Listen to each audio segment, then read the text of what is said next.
Alright, so we are back on the road again. Me and Reggie out for a ride today. Want to see how this GoPro does now. Wind noise or whatever, you know.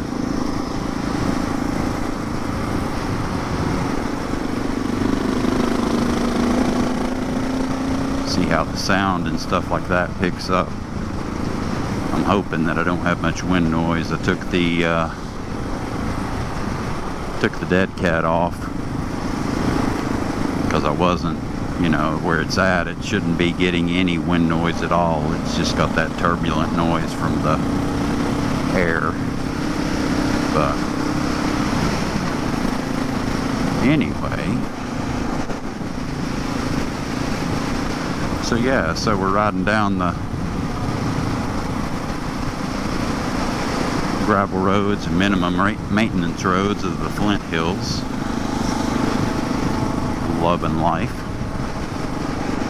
and such.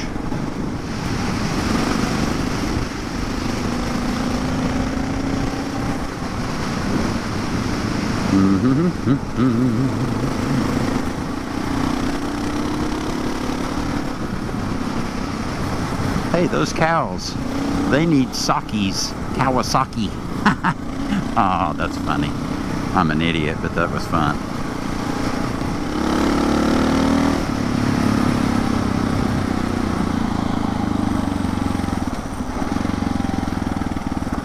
Love that damn FMF exhaust that I've got.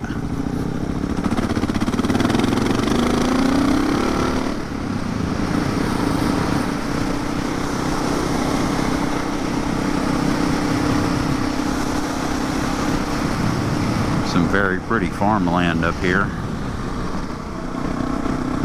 I will say this, if you ride a KLR, you definitely need, if you're doing anything on gravel, you need to do something with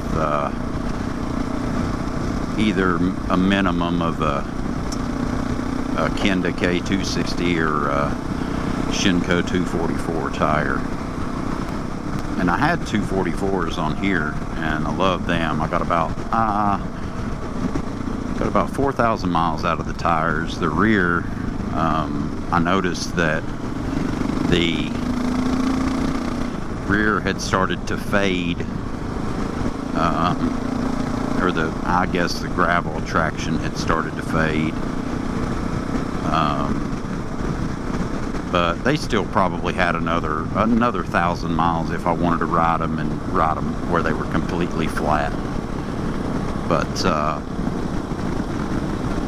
anyway, I wonder where that goes. Huh. But so since they were going out, just felt like going ahead and changing them. The front 244 had chopped out really bad, which a lot of people say that, you know, that it happens to them. I don't know if that has anything to do with, the you know, factory front suspension or anything like that. I could only assume that with a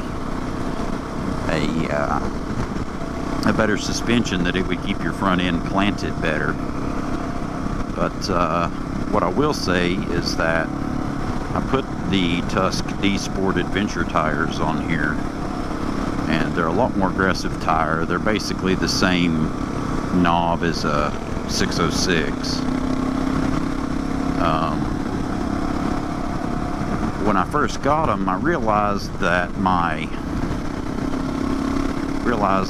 front, when I'm riding on hardpack, it feels like it moves around a little bit, and it does. It moves around more than what it did with the 244s. But a lot of that has to do with air pressure. I've got my air pressure set at 20 pounds right now, front and rear.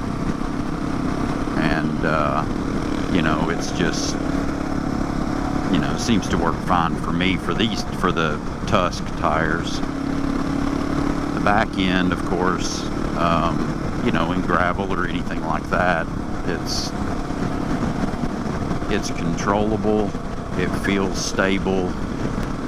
You know, as long as you're riding the way you should be riding and controlling your throttle, you know, having proper throttle control, you're fine.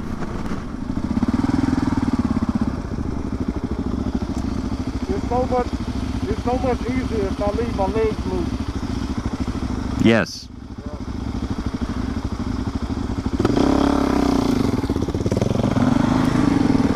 Yeah, we were talking, and it took me a while, but realized that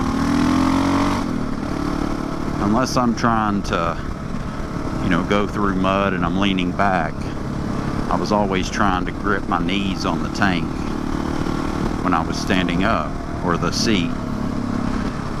And just what I realized is when that happens,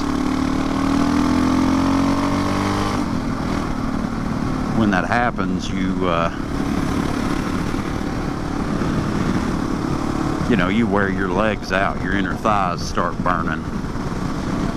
And I noticed when we were coming up here that, you know, he was really, you know, really gripping onto the seat. And I asked him, you know, if he's ever loose, you know, because I just let the bike flow underneath me. I don't try to, you know, really steer the bike or anything like that. I mean, not with my legs anyway. The only time I lock my knees in is if I'm going through mud, and that's just so I can relieve pressure on the handlebars. But yeah, it's a little windy today. I wish it wasn't that bad. I wish it had a little cleaner wind, but you know, whatever. So anyway, you guys take care, and talk to you later.